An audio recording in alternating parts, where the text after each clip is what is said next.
एक हमारे को लग जाएगा 58 सेकंड सहन करना पड़े। आइए,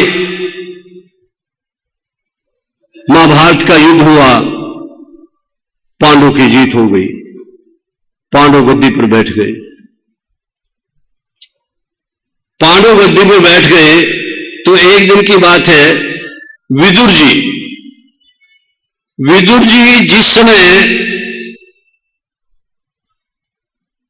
द्रौपदी को अपवित्र अवस्था में दुशासन लेकर के आया सभा में,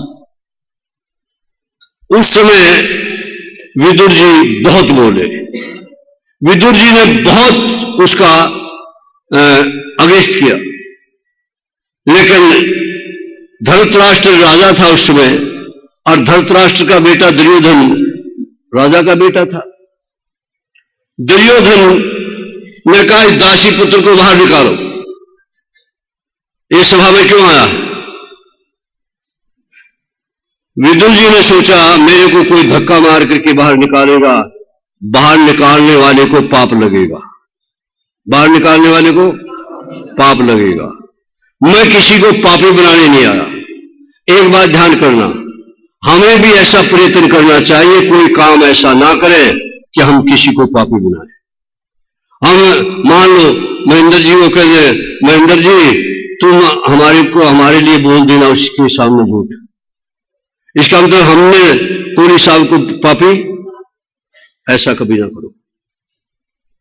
एक दिन मेरे सामने एक बेटी आई तो बेटी मेरे को कहने लगी, महाराज तुम उस बेटी को ऐसा बोल देना, वो नहीं झूठ बोल देना। बाहर किसी सुनो, मैं कहा बेटी तेने कैसे यकीन कर लिया मैं बोल दूंगा? तेरी हिम्मत कैसे हो गई मेरे को ऐसा बोलने की तुम झूठ बोल देना? इतनी दृढ़ हो जाओ, क्यों कि वे पाप का भुगतान हमारी आत्मा ने करना है। गीता में तो लिखा है, कुकर की योनि में चले जाओगे, सूर की योनि में, कुत्ते की योनि में चले जाओगे अगर पाप किया, फिर तो ठीक रहेगा। क्यों कोरी साहब? शुक्र कुकर की योनि में मनुष्य से मिला है, बुद्धि मिली है, संपन्नता है, उस संपन्नता का प्रयोग आत्म कल्याण के लिए करो, शरीर के सुख के लिए नहीं। शरीर का तो ऐसे ही। एक बात बताओ, एक दिन मैंने अखबार में पढ़ा कि अंबानी जो है ना, अंबानी ने मैरिन ड्राइव है एक जगह बंबई में, उस पर एक 26 मंजिली बिल्डिंग खरीदी है। एक दिन अखबार में मैंने पढ़ा 26 मंजिली है तो कई कई कमरे होंगे, 26 मंजिली है थोड़ा तो बन नहीं सकती। सबसे महंगी बिल्डिंग। हमने सोचा कि अंबानी 26 की 26 मंजिलों में सोएगा क्या? कितनी मंजिल में सोएगा? एक में। और एक मंजिल में 10 कमरे हों तो एक कमरे में सोएगा, 10 कमरे में? एक कमरे में। और एक कमरा इतना लंबा चौड़ा है, कितनी जगह में सोएगा? उसमें तो हम भी सोते हैं। क्या फर्क पड़ गया? एक बात करो, यहां के धन की बजाय आत्मा का धन इकट्ठा करो। यहां का धन यही रहेगा, और यहां का धन अगर पाप में होगा तो वो 3 कोट वाले ले जाएंगे, सफेद कोट वाला, काले कोट वाला और खाकी कोट वाला। ये 3 कोट वाले ले जाएंगे धन को, अगर आपके पास पाप का धन है तो। आइए आगे चले। अब विदुर जी निकल गए, महाभारत का युद्ध हो गया, धर्मराज युधिष्ठिर जीत गए, और पता लग गया विदुर जी को कि धृतराष्ट्र और गंधारी जीवित थे और सब कौरव मारे गए। अब धृतराष्ट्र और गंधारी धर्मराज युधिष्ठिर के टुकड़ों पर पल रहे।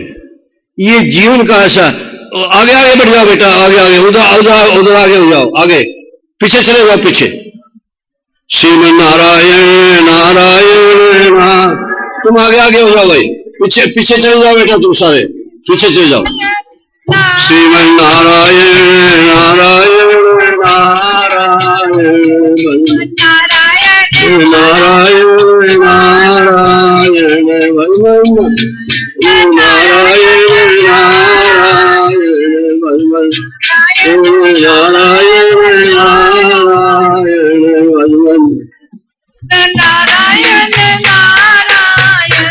श्रीमन नारायण नारायण नारायण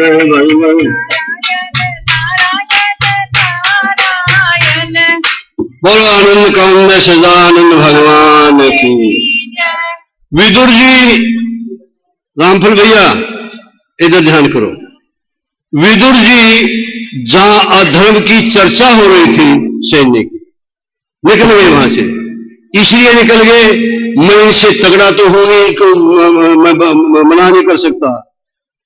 एक काम, एक सूत्र इस बात से पकड़िए, अगर अधर्म करना नहीं और अधर्म सहन नहीं करना, अधर्म जहां हो रहा हो वहां बैठे भी नहीं रहे। अगर वहां अधर्म हो रहा तुम बैठे हो, कुछ पाप का हिस्सा तुम्हारे हिस्से में। विदुर जी की तरह निकल जाओ। विदुर जी जहां पाप हो रहा था वहां बैठे रह गए। इसका फल क्या मिला? कन्हैया ने जाकर के छिलके खाए। और भीष्म पितामह वहां बैठे रहे, जहां साड़ी खींचने की बात आई, भीष्म पितामह बाणों की सैया पर पड़े रहे। ये प्रत्यक्ष प्रमाण है भागवत का। इस प्रसंग से सूत्र पकड़ो कि पाप करना नहीं, पाप सहन भी नहीं करना, और जहां पाप हो रहा हो वहां बैठे भी नहीं रहना। ये सूत्र पकड़ दो जीवन के अंदर। अच्छा, आइए अब विदुर जी को पता लग गया कि मेरे भाई धृतराष्ट्र और गंधारी दोनों जीवित हैं और धर्मराज इसके टुकड़ों पर पड़ रहे हैं। गए, बड़ा रोना धोना हुआ। विदुर जी ने कहा, भैया एक काम करो, अब इस घर को छोड़ो, चलो मेरे साथ। मेरा मन नहीं करता। क्यों? धर्मराज मेरी बड़ी सेवा करता है। 101 थे, 100 मर गए, और जिन्होंने मारे, जिनके साथ शत्रुता की और धृतराष्ट्र की सम्मति से लाक्षागृह में जलाने की चेष्टा की गई, भीम को जहर दे करके समुद्र में डाला गया, कितने अनर्थ हुए। मैं अनर्थ गिनाने लगूं तो बहुत टाइम लग जाएगा। मतलब कौरवों ने पांडवों पर बहुत अनर्थ किए और धृतराष्ट्र की सलाह किए। धृतराष्ट्र चाहता तो नहीं करते, उसको भी रोटी दे रहे हैं और सम्मान दे रहे हैं। विदुर जी ने कहा कि भैया अब तो ये घर भी छोड़ना पड़ेगा और ये घर भी छोड़ना पड़ेगा। ये भी घर है ना, 4 दिन के बाद तेरी जिंदगी खत्म है। तेरे को कैसे पता लगा? ये तो कोई भी नहीं जानता कि धर्मराज का अवतार हूं मैं। दासी पुत्र विदुर जी धर्मराज के, सुना आपने? नहीं सुनो कैसे थे। एक बार की बात है, चोरों ने चोरी की। चोरी का माल लेकर के, राजा के यहां चोरी की थी, माल लेकर के जा रहे थे चोर। पीछे से पुलिस लग गई। चोरों ने देखा हमारी स्पीड कम है, पुलिस की स्पीड ज्यादा है, हम इनका मुकाबला। मांडवी ऋषि का आश्रम आ गया। मांडवी ऋषि के आश्रम में चोरी का सामान डाल करके आप छिप गए। पुलिस ने समझा यही चोर है। मांडवी ऋषि को क्या समझ लिया? माल और चोर मांडवी ऋषि को ला करके राजा के हवाले कर दिया, लो महाराज संभालो। राजा ने आओ देखा तब फांसी के तख्ते पर चढ़ा दिया। 24 घंटे ऋषि थे, तो सांस रोक लिया, 24 घंटे लटके रहे, प्राण निकले नहीं। एक बात और सुन लेना, अगर आप एक अगरबत्ती जगा दो तो सारे कमरे में सुगंध आ जाती है। उसी प्रकार से मांडवी ऋषि के शरीर से जो भजन हुआ था, उसके 3.5 करोड़ छिद्रों से ऐसी भजन की अणु निकले, उस मंडप में फैले, और राजा के दिमाग में बात आ गई कि ये चोर नहीं है। फांसी के तख्ते से उतारा और चरणों में गिर पड़ा, महाराज मेरे से, मेरे कर्मचारियों से भूल। मांडवी ऋषि ने कहा कि तुमको माफ करूंगा, लेकिन धर्मराज को माफ। सीधा धर्मराज के पास। धर्मराज ने देखा भारत की भूमि पर तपस्या करने वाला ऋषि आ रहा है। गेट पर माला लेकर के स्वागत के लिए तैयार हो गया। मानवी ऋषि ने कहा, धर्मराज, आज मैं तेरा स्वागत करवाने के लिए नहीं आया, तेरे से मैं स्वागत कराने के लिए, तेरी खबर लेने के लिए आया। बताओ मैंने कौन सा पाप किया, तेरे 24 घंटे मेरे को लटका के रखा। खाता देखा, कोई उसके अकाउंट में पाप नहीं दिखाई दिया। अब मैं अपनी बेटियों से, बंधुओं से, बहनों से आपसे पूछना चाहता हूं, हमारा खाता ऐसा मिलेगा? क्यों गुप्ता जी? नहीं मिलेगा। अब धर्मराज को मुश्किल हो गई। धर्मराज ने बारीकी से देखा तो एक पॉइंट मिला उनको। क्या पॉइंट मिला? कि जब तुम 3 साल के थे उस समय एक कीड़े की पीठ पर तुमने एक सूल चुभो दी थी, उसका फल ये मिला। और मानवी ऋषि कहता है बिल्कुल ठीक है, 5 साल तक की अवस्था जो अबोध अवस्था होती है उसमें जो जीव से पाप होता है उस कर्म का फल भुगतना पड़ता है, लेकिन स्वप्न में देना होता है, तुमने जागृत में दिया। चाहो दासी पुत्र बन जाओ। मैं दासी पुत्र धर्मराज हूं, मेरे को पता है तेरी 4 दिन की जिंदगी है, मेरी बात मानेगा मैं बैकुंठ पहुंचा दूंगा, हस्तिनापुर में सही छोड़ेगा नरक में जाएगा। जब ये बात उसको बता दी, तीनों चल पड़े, विदुर जी, कंधारी और धृतराष्ट्र। चले गए हरिद्वार, हर की पौड़ी पे स्नान करते हैं, संतों के दर्शन करते हैं और महात्माओं से कथा सुनते हैं। आखिरी समय में भी मुक्ति हो सकती है पापी से पापी की। एक बात हम आपको एक बढ़िया बात बताएं, परमात्मा ने जितने सांस दिए हैं, कोई साहब सुना ध्यान से, जितने सांस दिए हैं वो उम्मीद करता रहता है किसी सांस में तो मेरा नाम ले, और वो ये उम्मीद करता है आखिरी सांस में भी मेरा नाम ले लेगा, मैं इसका उद्धार करूंगा। कितनी कृपालु है। आखिरी सांस में भी एक, जैसे मान लो, मैं एक उदाहरण से आपको समझाना चाहता हूं। किसी प्रसन्न भवन में परीक्षा देने वाला स्टूडेंट बैठा है और परीक्षा लेने वाले ने पूछा है 2 जमा 2 कितने होते हैं। 3 घंटे का समय था, बैठा रहा। जब पेपर छीनने लगा ने, जब 4 लिख दिया, पास होगा कि नहीं होगा? ठीक इसी प्रकार से परमात्मा कहते हैं आखिरी समय में तुम मेरा नाम ले लोगे तो मैं तुम्हारा जीवन का बेड़ा। और उसी तरीके से बाबा नानक कहते हैं, मेरे को तो बाबा नानक की बड़ी बात पसंद आती है। नानक नाम जहाज है चढ़े से उतरे, नाम रूपी जहाज पे चढ़ जाओ। अब उस जहाज पर चढ़ने के लिए टिकट चाहिए कि नहीं, पैसे लेगा कि नहीं? और वो मान लो दिल्ली से उड़ाएगा और बंबई छोड़ देगा, जाओ भाई। लेकिन ये नाम रूपी जहाज है, वो कहां छोड़ेगा? वो तो आपको वहां छोड़ेगा जहां से तुम अलग हुए। तुम अलग कहां से हुए हो? परमात्मा में से अलग हुए। कहां से अलग हुए?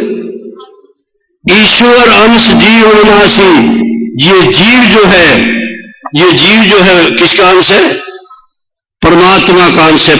तुम परमात्मा के अंश होते हुए जो गुण परमात्मा में है वही तुम्हारे में है। परमात्मा मरने वाला नहीं, तुम भी मरने वाले नहीं। आपको ये क्या करे? शरीर मरेगा, तुमने, तुम अलग हो, शरीर अलग है। सुबह हमारे बालकृष्ण ने कहा था कुछ गीता पर चर्चा करो, तो गीता की चर्चा में यही है, भगवान श्री कृष्ण अर्जुन को यही समझाते हैं, बार बार समझाते हैं, अर्जुन शरीर अलग है, आत्मा अलग है। तेरी दृष्टि शरीर पर है और मेरी दृष्टि आत्मा पर है। आत्मा कभी मरती नहीं और शरीर कभी सबका रहता नहीं। आइए, अब प्रातःकाल हुई, धर्मराज युधिष्ठिर क्या कहते हैं? ललित कुछ बात है क्या? चलो छोड़ो, आइए सुनिए। अब विदुर जी ने उनका कल्याण करवा दिया। प्रातःकाल धर्मराज युधिष्ठिर गए सेवा करने के लिए, देखा तीनों नहीं है। अफसोस करने लगे, मेरी सेवा में कोई कमी नहीं होगी। एक बात और ध्यान करना, हम कसूर दूसरे में निकालते हैं, अपने आप को गुणी समझते हैं। हम कभी अपनी गलती मानने के लिए तैयार होते हैं क्या? सच्ची बताना। दो बहनें लड़ाई लड़ रही है, एक की तो गलती है, ना वो मानने के लिए तैयार है ना वो मानने के लिए तैयार है। लेकिन गलती को मान लिया करो, हो सकता है गलती हो जाए, हमारे से गलती नहीं हो सकती क्या? नहीं होती। अगर उसको बात को मान लोगे तुम्हारा जीवन बढ़िया चलेगा। आइए अब आगे चले। अब जब धर्मराज युधिष्ठिर सेवा करने गए तो देखा तीनों नहीं है। अफसोस करने लगे, मेरी सेवा में कोई कमी नहीं होगी। अफसोस कर ही रहे थे, इतनी देर में देव ऋषि नारद आ गए। देव ऋषि नारद ने कहा, धर्मराज आज तेरे चेहरे पर रौनक नहीं है, कि रौनक क्या होता उताई और चाचा चले गए रात को, पता नहीं क्या बात हुई। देव ऋषि नारद ने ध्यान करके देखा, हरिद्वार की हर की पौड़ी पर स्नान किया है और स्नान करके महात्माओं के दर्शन करके और कथा सुन रहे। देव ऋषि नारद ने धर्मराज युधिष्ठिर को बताया कि तुम्हें उनकी चिंता करने की जरूरत नहीं। ठीक जगह पहुंच गए, आत्म कल्याण की जगह पहुंच गए। एक बात समझना, गंगा ज्ञान का किनारा है, यमुना प्रेम का किनारा है और सरयू जी वैराग्य का किनारा है। बात समझ नहीं आई होगी। गंगा ज्ञान का किनारा है और यमुना यहां प्रेम मिलेगा, यहां सब किसी शब्द के साथ ये प्रेम भूमि है। जमुना जी बहती नहीं यहां, और सरयू जी में वैराग्य है।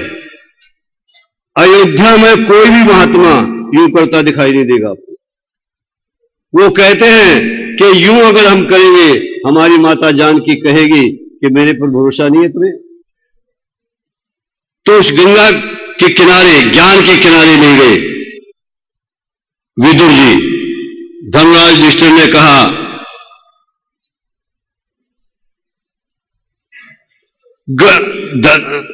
देव ऋषि नारद ने धर्मराज युधिष्ठिर से कहा कि तुम्हें उनकी चिंता करने की जरूरत नहीं।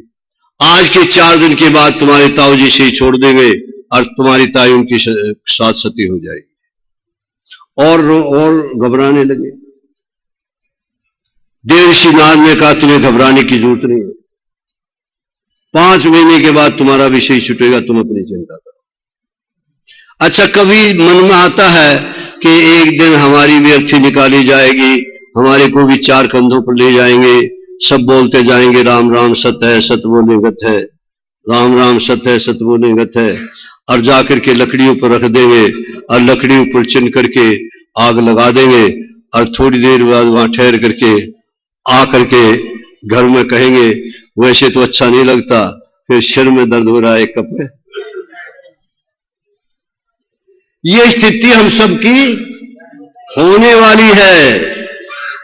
उससे पहले पूरा दम लगा दो बैकुंठ में पहुंचने के लिए, पूरा दम लगा दो। कहां पहुंचने के लिए? भजन करो, पाप छोड़ करके भजन करो। आइए अब राजा परीक्षित गद्दी पर बैठे हैं। गद्दी पर बैठे हैं तो एक दिन की बात है, राजा परीक्षित बाहर निकले और बाहर निकल के देखा एक काले से रंग का बहुत भयंकर कोई खड़ा है। पूछा, भाई तुम कौन हो? कि मैं कलयुग हूं। कलयुग है? कि हां, मेरे राज्य से बाहर हो जाओ, मैं तुम्हारे को नहीं रहने दूंगा। कलयुग ने आकर के चरण पकड़ लिए कि महाराज मेरे को माफ करो। चरण पकड़ लिए तो चरण पकड़ने के बाद थोड़ा सा धीमा हुआ। भाई तू कलयुग तो है, तेरे युग में पाप बहुत होंगे, तू मेरे युग में नहीं रह सकता, मेरी सीमा से बाहर चला जा। तेरी सीमा से बाहर कहां चला जाऊं? सारे संसार में तेरी राज्य है। परीक्षित के राज्य में सूर्य नहीं छिपता था। बात समझ नहीं आई? परीक्षित के राज्य में सूर्य नहीं छिपता था। इस समय इंडिया में दिन है तो अमेरिका में रात है। अमेरिका में उसका राज था, सूर्य छिपता ही नहीं था उसके राज में। वो कहने लगा, भाई मेरे को क्यों तुम भुगाते हो? मेरे अंदर क्या है? मेरे अंदर गुण भी तो है। क्या गुण है तेरे में? कि जो भगवान की प्राप्ति मनुष्य शरीर को सतयुग में 88,000 साल तक तपस्या करने से होती थी, और त्रेता में बहुत सारे यज्ञ करने से होती थी, और द्वापर में बहुत सारी पूजा करने से जिसकी गति होती थी, मेरे युग में, कलयुग में 7 दिन भागवत सुनो कल्याण हो जाएगा। मेरे अंदर ये गुण भी है, मेरे अंदर गुण है। गुण लगा तो सही, लेकिन मैं नहीं, तू बहुत खराब है, नहीं रहने दूंगा। नहीं महाराज, कृपा करो कि अच्छा 4 जगह रहो, 4 स्थान दे दिए। 4 स्थान कौन सा दिए? एक तो जहां शराब पी जाती है, वहां तेरा वास रहेगा। एक जहां जुआ खेला जाता है, वो तुम्हारा निवास रहेगा। एक जहां, समझ गए, हाँ, काटपीट होती है, वहां तेरा निवास रहेगा। एक जहां व्यभिचार होता है, गलत काम जो होते हैं, तो वहां तेरा निवास। 4 जगह दे दी। अब कलयुग ने सोचा इन 4 जगह पर ये राजा फंसेगा नहीं, मैंने राजा को फंसाना है। कौन सा बात समझ रही है? इन 4 जगहों पर राजा परीक्षित जाएगा नहीं, ना शराब पिएगा, ना जुआ खेलेगा, ना काटेगा, ना व्यभिचार करेगा। कलयुग ने कहा कि 4 जगह तुमने अपनी इच्छा से दी, एक जगह मेरी मांगने से दे दो। कि क्या बोलो?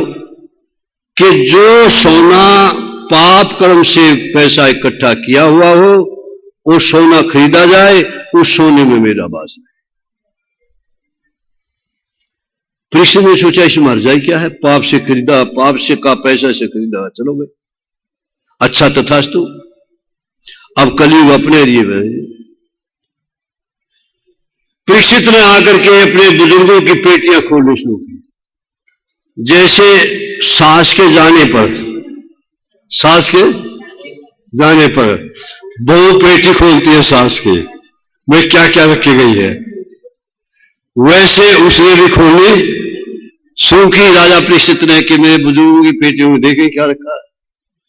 अब जब पेटी खोली तो उसमें एक सोने का मुकुट, क्या महाराज चमचमाए, ऐसा सुंदर मुकुट, 24 कैरेट का सोना लगा हुआ।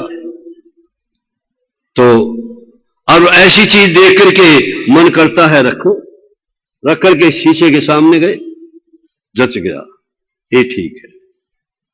वो जच गया, थोड़ी देर पहना, मन में बात आ गई कि राजा शिकार खेलते थे, तो आज शिकार खेला ही नहीं, आज तक शिकार खेलने के लिए निकल पड़ा।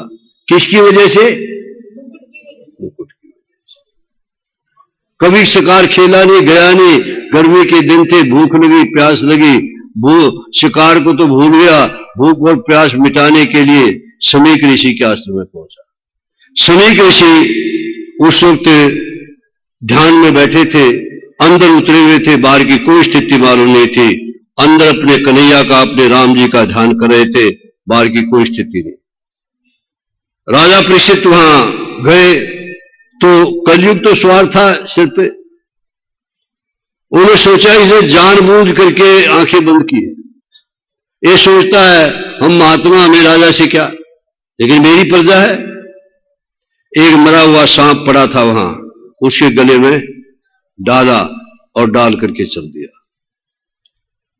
अब कथाएं तो बहुत है, लंबा हो जाता है, लेकिन हम बीच में थोड़ा रोक देते हैं। एक बात सुनो, महात्मा के आश्रम में मरा हुआ सांप कहां से आ गया?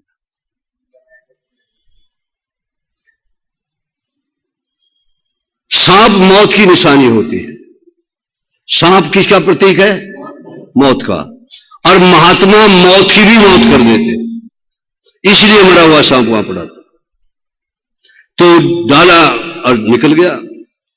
किसी ऋषि बेटे ने देखा कि इसके तो पिता के गल में उसका लड़का श्रृंगी ऋषि स्नान कर रहा था तालाब में, उसको जाकर के बता तू यहां तालाब में स्नान करा, तेरे पिता के गले में कोई मरा हुआ सांप डाल गया। उस ऋषि के बेटे श्रृंगी ऋषि को आवेश आया, जल लिया और जल लेकर के जिसने भी मेरे पिता के गले में मरा हुआ सांप डाला है, आज के 7वें दिन तक्षक डसेगा और उसकी मौत सांप दे दिया। आया, रोने लगा, बेटा क्यों रो रहे हो? समीक ऋषि की आंख खुली, पिताजी अपने गले में देखो, गले में देखा मरा हुआ सांप था, उठा करके बाहर कर दिया। रो क्यों रहे हो? कि पिताजी तुम्हारे गले में मरा हुआ सांप। बोला कहां है? जो उतार के फेंक दिया। बोला कहां है? बेटा इस गले में कितनी बार फूलों के हार पड़े और एक बार मरा हुआ सांप का हार पड़ा, वो भी फूलों के हार भी नहीं रहे, और वो भी इस प्रसंग से एक सूत्र आप पकड़ना, आपको यश भी मिलेगा आपको, और जो आपको आज यश दे रहा है हो सकता है कल वो आपका अपयश भी। यश से फूलना नहीं, अपने से घबराना। कि पिताजी मैंने तो उसको साथ दे दिया। क्या साथ दे दिया? 7 दिन में मृत्यु हो गई और सांप के काटने से। अब 5 वजह से जिसकी मृत्यु होती है उसका सहज कल्याण नहीं होता, ये समझ लेना। 5 कौन सी थी? आग में जल करके जो मर जाए, पानी में डूब करके मर जाए, एक्सीडेंट में जो मर जाए, सांप के काटने से जो मर जाए, और जो आत्महत्या कर ले, उन 5 जीव आत्माओं की गति नहीं होती है। उन आत्माओं की गति तो श्री एक ही उपाय है, श्रीमद् भागवत, एक ही उपाय है। अब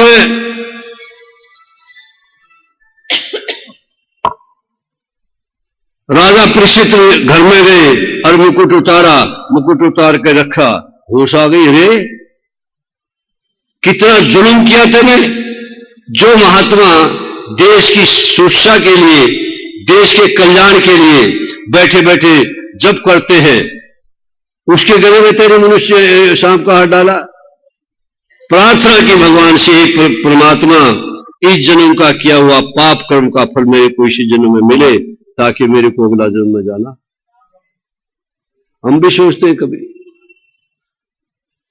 अगला जन्म धारण ही ना करना पड़े, ऐसा उपाय करो, नहीं तो बहुत तकलीफ होगी। अगर अब तो मनुष्य शरीर मिला हुआ ना, अगर मान लो ये मनुष्य शरीर छूट जाए और 4 पैर वाला शरीर मिल जाए, फिर क्या हाल होगा? विचार करके देखो। अब तो कोई साहब कहते हैं, अरे तेरे को कहा था मटर पनीर बनाने के, आज तेरे आलू आलू बना दिए। अब तो तेरे ये करना था, ये करना था। अब फिर किसको कहोगे? रस्सी में बंधे रहोगे, खूंटे पर रस्सी बंधी रहेगी, और बैल बन करके हल में जुटना पड़ेगा।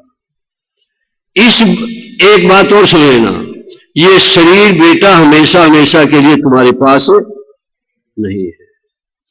कब किसका नंबर आ जाएगा कोई पता नहीं है। अरे ये भी एक अटल सत्य है, नंबर एक दिन आएगा। अटल सत्य है ये, एक दिन नंबर आएगा। कौन से दिन आएगा ये तो नहीं बता सकते, लेकिन आएगा जरूर। अब राजा परीक्षित ने ये सोचा, बड़ा काम गड़बड़ हो गया। परमात्मा से प्रार्थना की कि इस जन्म का किया हुआ पाप कर्म का फल मेरे को इसी जन्म में मिलना। उधर समीक ऋषि ने जब पता लगा, ध्यान में देखा, हो ये तो धर्मात्मा राजा था और कलयुग ने उसके दिमाग को खराब कर दिया, काम कर गया और उसको साल मिल गया। 2 अपने शिष्य भेजे, जाओ परीक्षित को सचेत कर दो, 7 दिन में मृत्यु होने वाली है, अगर कुछ करना तो करे। कौन साल? हमारी भी 7 दिन में होने वाली है, 8वां दिन नहीं है। हमारी भी जिस दिन होगी 7 दिन में ही होगी, 8वां दिन है ही नहीं।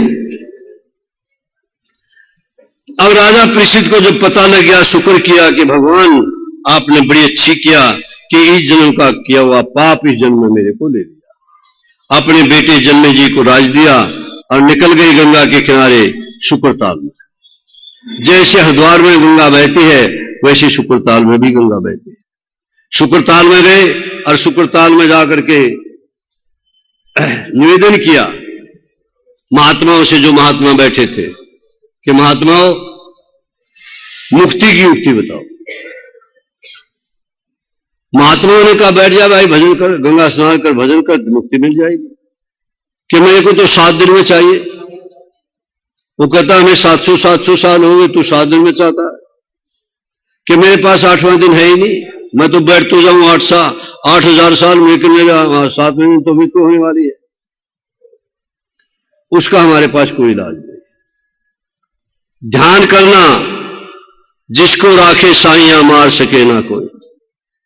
एक और बात ध्यान करना, जो मन में दृढ़ निश्चय कर लो इसी जन्म में मैंने मुक्ति पानी है, मैंने अगला जन्म नहीं धारण करना, दृढ़ता से करोगे, उसी समय तुम्हारे इस जन्म के किए हुए पाप और पिछले जन्म के किए हुए पाप तुम्हारे से भाग जाएंगे और इसी जन्म में मुक्ति हो जाएगी। दृढ़ता पकड़ो कि मैंने ऐसा काम करना ही नहीं है कि जिससे मेरे को। अब राजा परीक्षित पूछ रहे हैं, इतनी देर में देव ऋषि नारद आ गए। देव ऋषि नारद ने देखा कि सुखदेव लेटे हुए थे। सुखदेव जी को कहा सुखदेव, एक प्राणी से भूल हो गई, उसको श्राप हो गया, उसकी 7 दिन में मुक्ति हो, ऐसा कोई उसको सुना दो। सुखदेव ने कहा कौन है वो? कि राजा परीक्षित। कि क्यों श्राप मिला? कि ऐसे मिला। कि उन्हें गलती की, श्राप मिलने दो, जाने दो, क्या है उसको भुगतने दो। नारद जी ने कहा महाराज एक बात का उत्तर दे दो, फिर मैं चुप हो जाता हूं। क्या बात का उत्तर चाहते हो?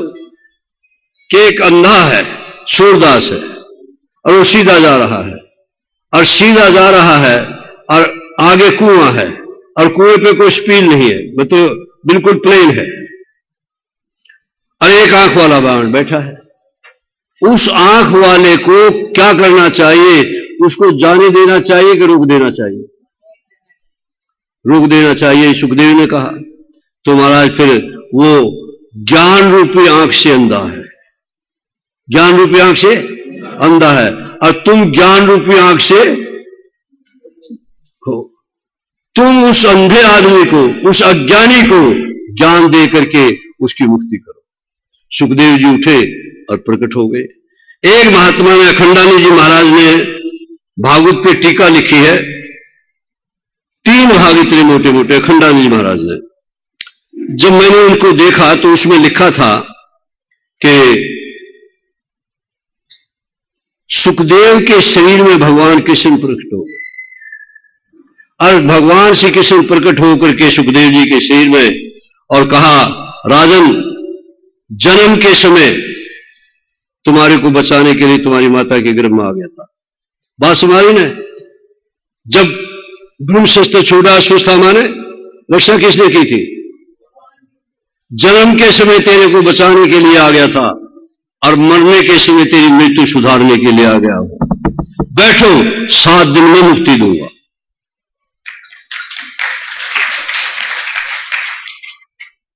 राजा परीक्षित को शंका हुई, महाराज 7 दिन में मुक्ति मिल जाएगी? कि राजा खटवांग को 2.25 घड़ी में मुक्ति मिल गई थी, तेरे को 7 दिन में क्यों नहीं मिलेगी? राजा परीक्षित ने पूछा, पहले तो मेरे को बताओ, राजा खटवांग को 2.25 घड़ी में मुक्ति कैसे मिली? कि सुनो, एक बार देवताओं का और राक्षसों का युद्ध हुआ। देवताओं का राक्षसों का जब युद्ध हुआ तो देवता हारने लगे, राक्षस जीतने लगे। देवता राजा खटवांग के पास आए कि महाराज हमारी इमदाद करो। राजा खटवांग देवताओं की सहायता करने के लिए राक्षसों के साथ युद्ध किया, और युद्ध करने के बाद देवता जीत गए राजा की इमदाद से। स्वर्ग पे राज देवताओं का हो गया। राजा खटवांग को इंद्र ने कहा आपकी कृपा से, आपके बल से, आपकी लड़ाई से भी यहां है, नहीं तो हम तो मृत में चले जाते। आप कुछ देर शोर में रहो कि अच्छा कुछ दिन रह लेते भाई। एक दिन रह रहे थे, राजा खटवांग के मन में बात आई, तू इंद्र के पास तो आया है, ये तो पूछ रहे तेरी जिंदगी कितनी बाकी है। इंद्र से पूछा कि इंद्र मेरा कितना जीवन बाकी है। इंद्र ने कहा बताने की तो हमारी को आज्ञा नहीं, लेकिन तेरी वजह से रजिस्टर मेरे पास है, ये तो चला जाता राक्षसों के पास। खोला रजिस्टर और रजिस्टर खोल करके बता 42 मिनट के बाद तेरा शरीर छूट जाएगा। 1:45 घड़ी के बाद 24 मिनट की घड़ी होती है, यानी 42 मिनट के बाद तेरा शरीर छूटेगा। अच्छा एक बार घबराहट होगी कि नहीं कोली साहब? नहीं होगी। घबराहट होगी कि नहीं होगी? होगी। घबराए, इंद्र ने देखा घबरा गया। इंद्र ने कहा मुक्ति के अलावा सब कुछ दे सकता हूं, जो चाहिए मांग लो। मुक्ति के अलावा सब कुछ दे सकता हूं, बोलो क्या चाहिए। राजा खटवांग ने कहा मुक्ति तू दे नहीं सकता, और जो तू देगा 42 मिनट के बाद मेरे पास है। इसलिए इस प्रसंग से एक सूत्र पकड़ो, बहुता इसके पीछे ना पड़ो, कुछ इसके पीछे भी पड़ो। क्यों? मुक्ति हमारी इसने करनी है, ये यही रह जाना है, इसमें से नहीं पृथ्वीराज जी पंजी जाने जाएगी पंजी। इसके पीछे पड़ो, जो तुम्हारी आत्मा की पूंजी है उस आत्मा की पूंजी के लिए करो। ये जो दौड़ भाग हो रही है, दौड़ भाग हो रही है, चारों तरफ दौड़ भाग हो रही है, ये सिर्फ पैसे और प्रतिष्ठा के लिए हो रही है। ना पैसे ने काम करना है वहां, ना प्रतिष्ठा ने काम करना। एक बात बताएं आपको, सुनिए, किसकी कीमत पड़ेगी वहां? एक सर्कस आ गया और एक चंडीगढ़ के सबसे साहूकार ने की इच्छा हुई सर्कस देख के आए। 80 लाख की गाड़ी महाराज, और कितना सामान होगा तो तुम अंदाजा लगा लो। ड्राइवर को कहा जाओ टिकट लाओ, वो टिकट ला करके सेठ के हाथ में दे दी। सेठ सर्कस में गया और सर्कस में वो गेट पे खड़ा रहता, बैटरी वाला खड़ा रहता ना, वो बैटरी पे देखता कौन सी टिकट है। सेठ को कहा बैठो फट्टे पर। सेठ ने कहा तेरी कल मारी गई, मैं सबसे धनाढ्य हूं इस चंडीगढ़ शहर का, मैं वो सोफे पे बिठा, फट्टे पे क्यों बिठाता? वो छोटा सा कर्मचारी 5-4 हजार रुपये महीने लेने वाला सर्कस वालों से, वो कहता शेर जी मैं ये नहीं जानता तू कौन है, मैं तो वो परिणाम बता रहा हूं जो तेरे हाथ में टिकट है।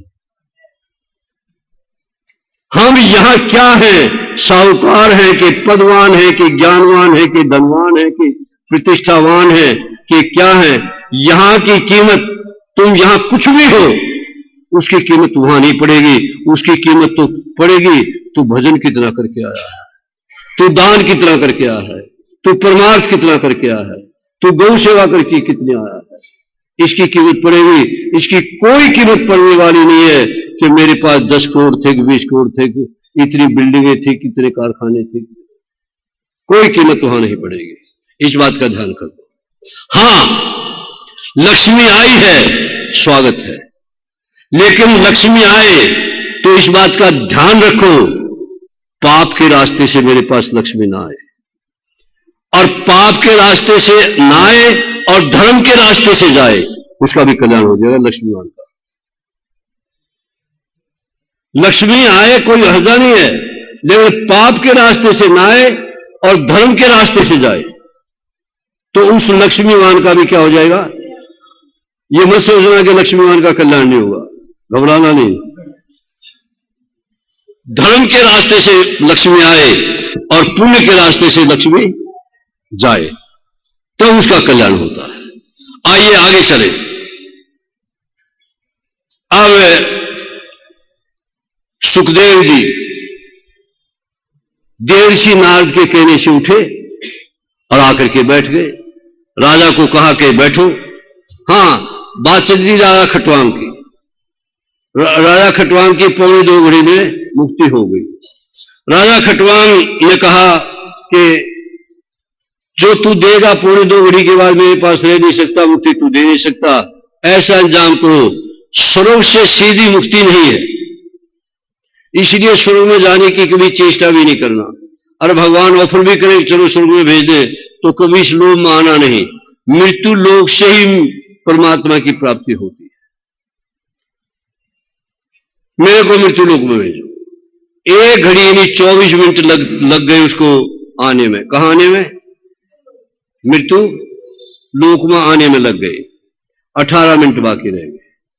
18 मिनट में उसने अपने मन से भी तन से भी सबको निकाल दिया एक भगवान के सिवाय।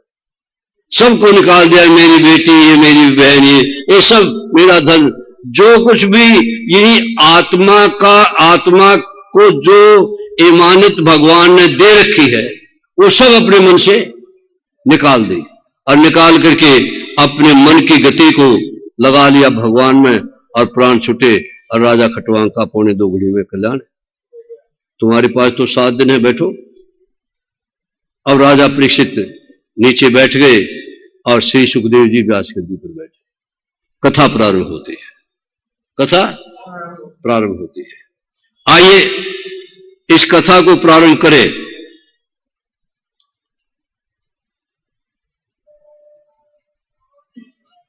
जब राजा परीक्षित बैठ गए नीचे और सुखदेव जी राजगद्दी पर बैठे, राजा परीक्षित ने 2 प्रश्न किए। कितने प्रश्न किए? 2 प्रश्न क्या किए कि जिसकी मृत्यु नजदीक हो उसको क्या करना चाहिए और जीव मात्र को क्या करना चाहिए। अब हमारा नंबर कौन से में? जीव मात्र को क्या करना चाहिए और जिसकी मृत्यु नजदीक आ गई हो उसको क्या करना चाहिए। ये दोनों में हम आते हैं, पता नहीं कब आ जाए। एक बात बताएं आपको, राजा परीक्षित की मृत्यु 7 दिन से पहले नहीं आ सकती थी। 7 दिन से पहले, और हमें 7 मिनट का भरोसा नहीं है। कहे तुम सोचो उसके 7 दिन के बाद आई थी, हमारी क्या? हमें तो 1 मिनट का भी भरोसा नहीं है। उसको तो 7 दिन का भरोसा था। इसका प्रमाण मिलता है भागवत में। 4 दिन हो गए राजा परीक्षित को कथा सुनते हुए, सुखदेव को सुनाते हुए। सुखदेव ने सोचा मैं बोली जा रहा हूं, लेने वाला भी नहीं रहा कि नहीं। राजा परीक्षित का परीक्षा लेने के लिए सुखदेव ने कहा, राजन 4 दिन हो गए तेरे को कथा सुनते हुए और मेरे को सुनाते हुए, कुछ जलपान कर लो, कुछ खा पी लो। राजा परीक्षित क्या कहते हैं, इस खाने पीने की नौबत में ये नौबत आई। खाने पीने के लिए गया था ना, कहां? समीक ऋषि के आश्रम में। इस खाने पीने की नौबत ने यहां तक पहुंचा। मेरे को कोई प्यास नहीं है, कोई भूख नहीं है, मेरे कानों के द्वारा अमृत जा रहा है। तो आप श्रोता वक्ता हो, आप बंद कर दो तो मेरी कुछ पार बसाती नहीं है, लेकिन मैं कथा बंद कर दूंगा ना।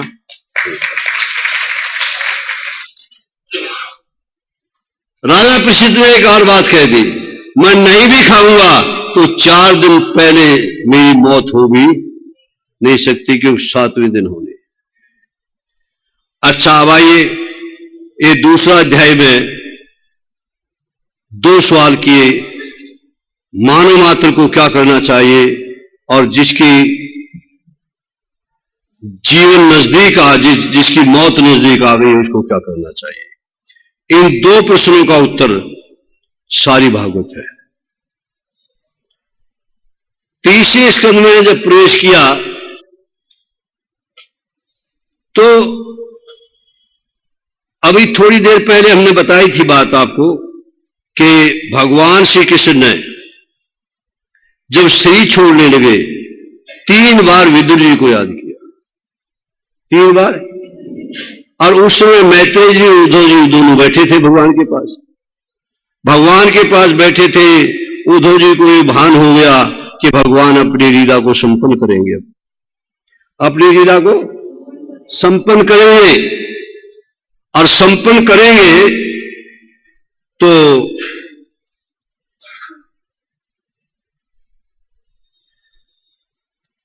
उद्धव ने कहा, भगवान मेरे ऐसा भान हो रहा, आप अपनी लीला संपन्न करके लीला संपन्न कर रहे हो कि हां मैं अपनी लीला संपन्न कर रहा हूं, कि मेरे को भी साथ ले चलो।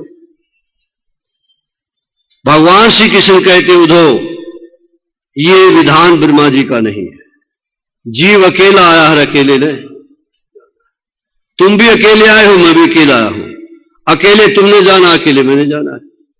तुम एक काम करो, क्या, बद्री का आश्रम चले जाओ। उद्धव ने कहा, महाराज मैं आपकी आज्ञा का उल्लंघन तो नहीं कर सकता, लेकिन मेरा मन ब्रज छोड़ने को नहीं कहता। जन्म जन्म मोह दीजिए, अब कहां बैठे हो आप, वृंदावन, तो मेरा मन वृंदावन छोड़ने को नहीं कहता। भगवान ने कहा, ठीक, मेरी दोनों आज्ञाओं का पालन करो, वृंदावन में वृंदावन की झाड़ियां बन करके रहो। ये जो वृंदावन में झाड़ियां हैं ना, उद्धव जी इन झाड़ियों में, उद्धव जी की आत्मा इन झाड़ियों में। वृंदावन की जो झाड़ियां हैं ना, ये उद्धव जी का ही शरीर है, ये यूं समझिए। और एक उससे बद्री का आश्रम चले गए।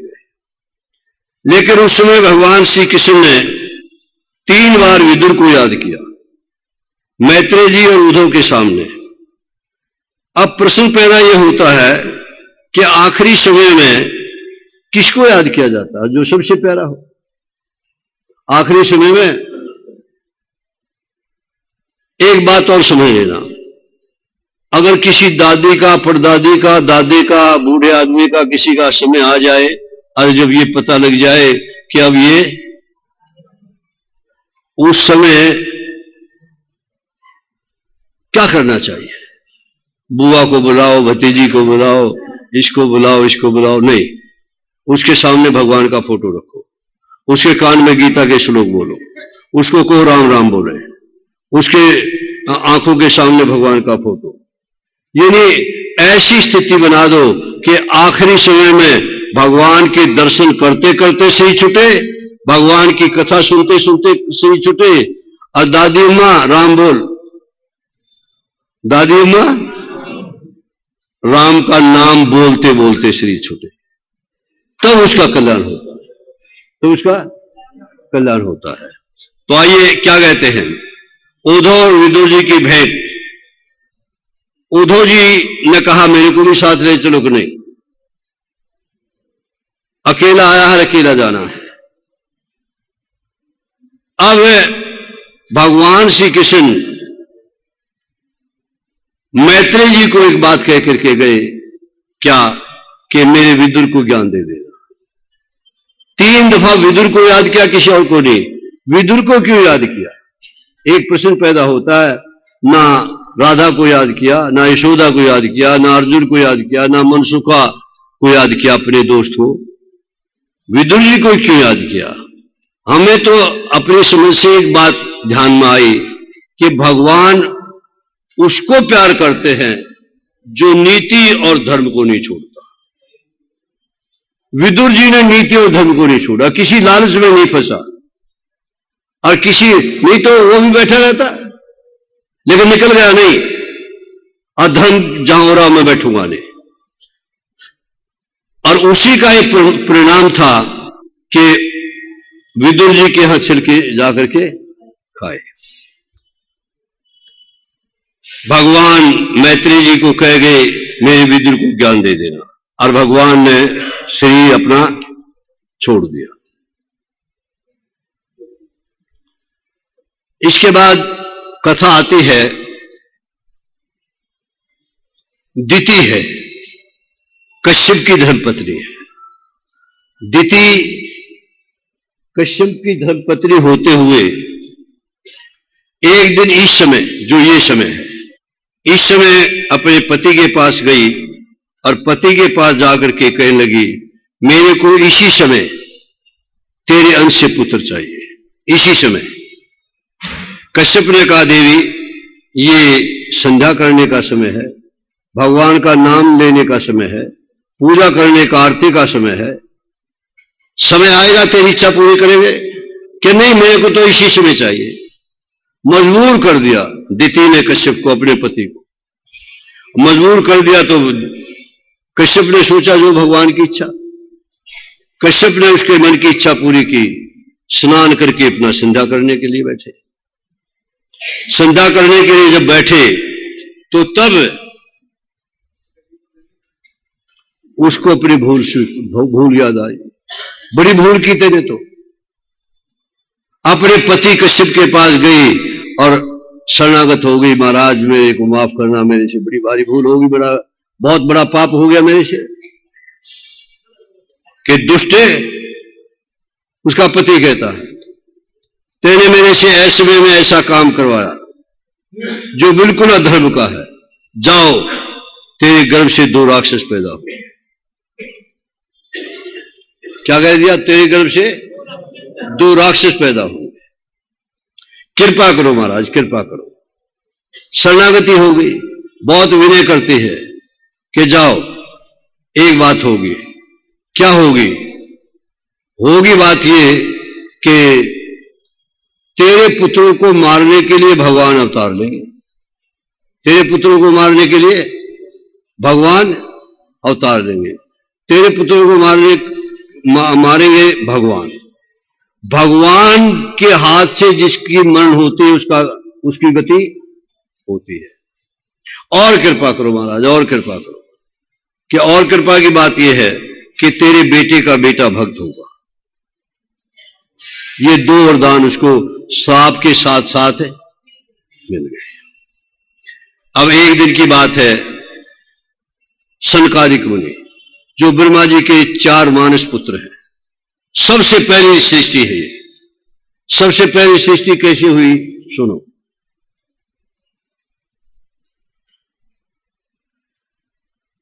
भगवान विष्णु की नाभि से कमल की डंडी, कमल की डंडी पर कमल का फूल, कमल के फूल पर ब्रह्मा जी की उत्पत्ति। भगवान विष्णु ने ब्रह्मा जी से कहा कि जगत को बढ़ाओ। ब्रह्मा जी ने कहा मैं जगत को बढ़ाऊं, बीज चाहिए। अच्छा, वृक्ष पहले हुआ कि बीज पहले हुआ? पृथ्वीराज जी, वृक्ष पहले पैदा हुआ कि बीज? बीज कहां से आया? वही स्थिति थी, कोई स्त्री नहीं पुरुष नहीं। किस तरीके से मैं सृष्टि की रचना करूं?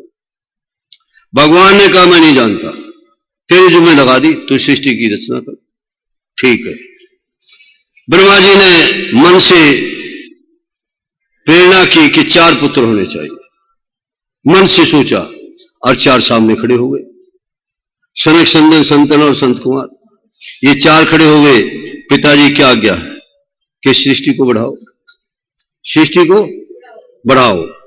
हम इस चक्र में फंसने वाले, हम तो भगवान का भजन करेंगे। किसी तरीके से नहीं माने, वो 4 निकल गए। आज भी 5 साल की अवस्था में घूमते रहते।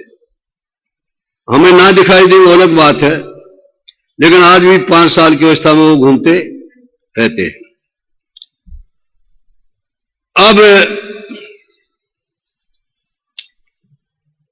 वो सनक, संदन और संत कुमार एक दिन भगवान विष्णु के दर्शन करने के लिए बैकुंठ में चले गए। बैकुंठ में जब गए, 5 ड्योढ़ियां पार करके जब छोटी ड्योढ़ी पर पहुंचे तो वहां जैर विजय खड़े थे। जैर विजय खड़े थे, द्वारपाल। बच्चों कहां जा रहे हो? कि भगवान के दर्शन करने के लिए। कि अभी नहीं जा सकते भगवान के दर्शन करने के लिए। कि भाई भगवान के दर्शन के लिए तो कोई भी किसी समय किसी का दरवाजा बंद नहीं होता है। कि हमने कह दिया नहीं जा सकते। 3 बार प्रार्थना की, 3 बार उन्होंने मना किया। आवेश आ गया ऋषियों को, सनकादिक ऋषियों को क्या आ गया? आवेश। जाओ, तुम यहां रहने के काबिल ही नहीं है। 3 जन्म तक राक्षस की योनि में चले जाओ। अब दिति को श्राप है उसके पति कश्यप का कि 3 जन्म तक ना तेरे गर्भ से 2 राक्षस पैदा होंगे। और जय विजय को हो गया कि तुम राक्षस की योनि में जाओ, 3 जन्म। जैर विजय दोनों दिति के गर्भ में आ गए, राक्षस।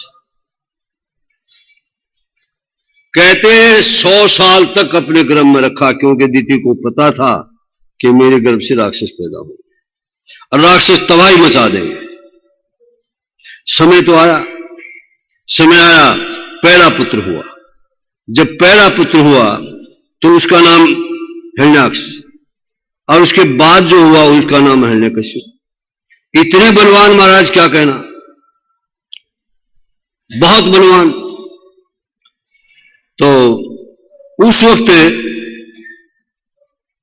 हिरण्याक्ष जो बड़ा था वो घूम रहा गदा लेकर के, मेरे साथ कोई युद्ध करे, लेकिन जहां भी जाता सब मैदान छोड़ करके चले जाते। स्वर्ग में पहुंच गया। इंद्र देवता 33 करोड़ देवताओं के साथ गुफाओं में घुस गया, उसका मुकाबला करने के लिए वो तैयार नहीं हुआ। अब जब ऐसा हुआ तो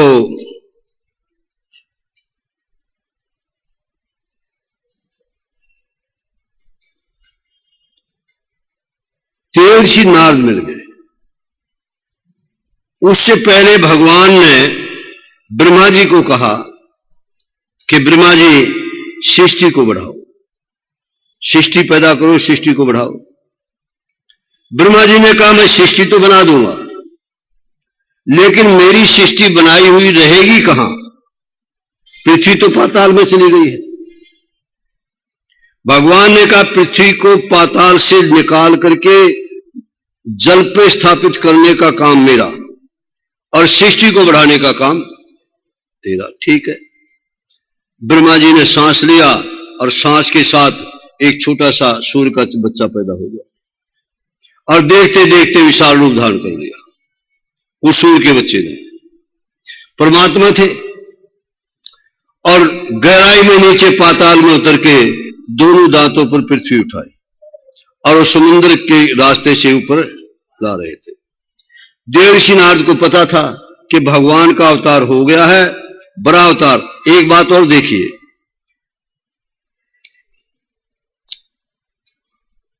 तू, तुम और आप, 3 शब्द ने, तू, तुम और आप।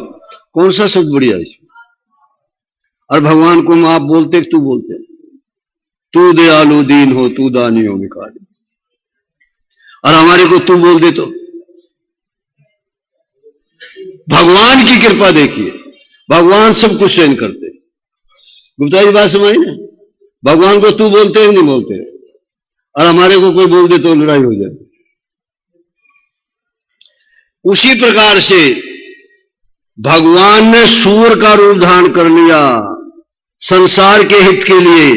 और हमारे को कोई कह दे तू सूर जैसा है, सूर नहीं है, सूर, लड़ाई हो जाए।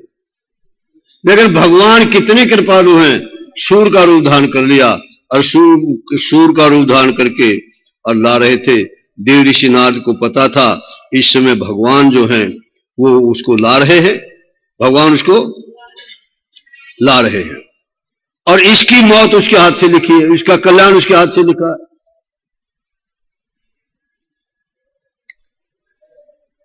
हिरण्याक्ष को नारद जी मिल गए। नारद जी को हिरण्याक्ष ने कहा तुम देवर्षि नारद हो, तुम्हें सारे संसार का सबका मालूम है, किस प्रकार से उसका कल्याण हो।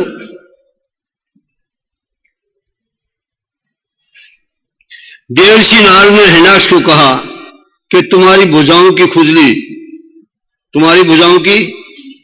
भी मिट जाएगी, और तुम भी मिट जाओगे, समुद्र में चले जाओ।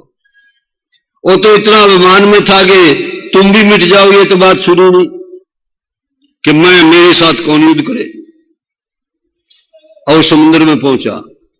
भगवान, बड़ा भगवान, इन्हें सूर का रूप धारण किए हुए भगवान ने उसके साथ युद्ध किया, और युद्ध करके हिरण्याक्ष का उद्धार कर दिया। हिरण्याक्ष का उद्धार हुआ, और हिरण्याक्ष के उद्धार के बाद